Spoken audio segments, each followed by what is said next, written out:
अगर आप अपने माँ बाप से सच्चा प्यार करते हो ना तो इस कहानी को पूरा जरूर पढ़ना, और अगर अंदर से एक आवाज आई तो यह कहानी अपने उन कमीने दोस्तों को जरूर शेयर कर देना। माँ बाप को दुख मत दो जो जिद करते हैं खुद से अपनी सफलता के लिए नहीं, अपने माँ बाप से अपने शौक पूरे करने के लिए। एक लड़के ने अपने पिता से कहा, पापा मुझे नया मोबाइल चाहिए। पिता ने कहा, बेटा अभी कुछ वक्त रुक जा, फिर तुझे एक नया मोबाइल दिल दूंगा। बेटे ने कहा, आपके पास मेरे लिए कभी पैसे नहीं होते हैं, मेरे सब दोस्त अच्छे रहते हैं, किसी के पास कोई कमी नहीं है, केवल मेरे पास ही हर चीज की कमी होती है। अब आप बच्चे पैदा करना बेहद आसान है, लेकिन उन्हें पालना बेहद मुश्किल जब आप मेरी जरूरत पूरी कर ही नहीं सकते। तो क्या मतलब इस घर में रुकने का? मैं घर छोड़कर जा रहा हूँ। बेटा रुक जा, मेरी बात तो सुन, हम तुझे दिल देंगे। माता और पिता ने बेटे को रोकने और समझने की काफी कोशिश की, लेकिन वो नहीं रुक। गुस्से में उसने बैग पैक किया और घर से निकाल पड़ा।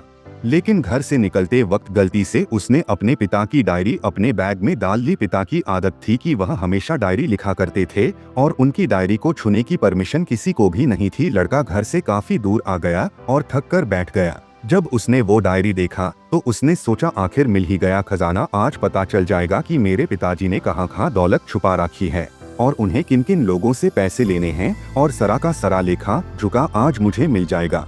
बेटे को लगा इस डायरी में पिताजी की सारी लेन देन का हिसाब होगा। जैसे ही लड़के ने उस डायरी को पढ़ना शुरू किया, उसकी आंखों से आंसू बहाने लगे। डायरी की शुरुआती पन्नों में बेटे को जो बाइक दिलाई थी उसका हिसाब लिखा था, जिसकी ईएमआई पिताजी अभी तक चुका रहे थे।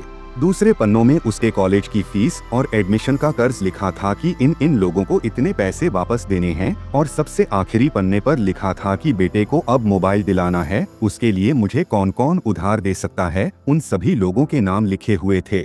बेटे ने जैसे ही सब पढ़ा वो पागलों की तरह रोने लगा और रोते रोते दौड़ता भगता घर आया। जैसे ही उसने घर आकर देखा तो उसके माता पिता एक कोने में बैठकर रो रहे थे। बेटा अपने पिता के पैरों में गिरकर रोने लगा कि पिताजी मुझे माफ कर दो। पिता ने कहा, बेटा तू मत रो, तुझे मोबाइल मिल जाएगा। बेटे ने कहा, पिताजी मुझे आपसे कुछ नहीं चाहिए, मुझे पता चल चुका है आप इस डायरी में हम लोगों से क्या छुपाते थे। मैं अब आपको कोई कम नहीं करने दूंगा, मैं मेहनत करके सब कुछ ठीक करूंगा। ये सुनकर पिताजी ने बेटे को गले से लगा लिया। दोस्तों, माँ बाप अपना पूरा जीवन, अपनी पूरी खुशी अपने बच्चों के लिए कुर्बान कर देते हैं, लेकिन कुछ बच्चों को लगता है कि माँ बाप ने उनके लिए कुछ नहीं किया। वह कभी आपको अपनी समस्या नहीं बताते, भले ही वह कितनी ही बड़ी समस्या से गुजर रहे हो। रिश्तेदार भी उन्हें नीचा दिखाते होंगे तो भी वो सह लेते होंगे, लोग भी ताने मारते होंगे तो भी वो सह लेते होंगे, लेकिन आपसे अपनी समस्या कभी शेयर नहीं करते, क्योंकि वो आपको कभी दुखी नहीं देखना चाहते हैं।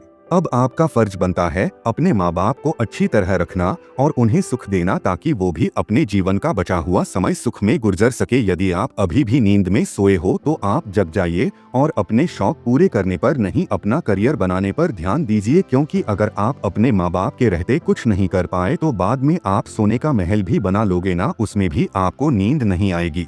अपने जीवन में कुछ बेहतर कर लीजिए ताकि आपके माता पिता को उम्र होने के बाद भी काम ना करना पड़े। अगर कहानी अच्छी लगी तो इसे सभी के साथ शेयर कीजिए, और अगर अभी तक लाइक नहीं किए हैं तो जरूर कीजिए। धन्यवाद।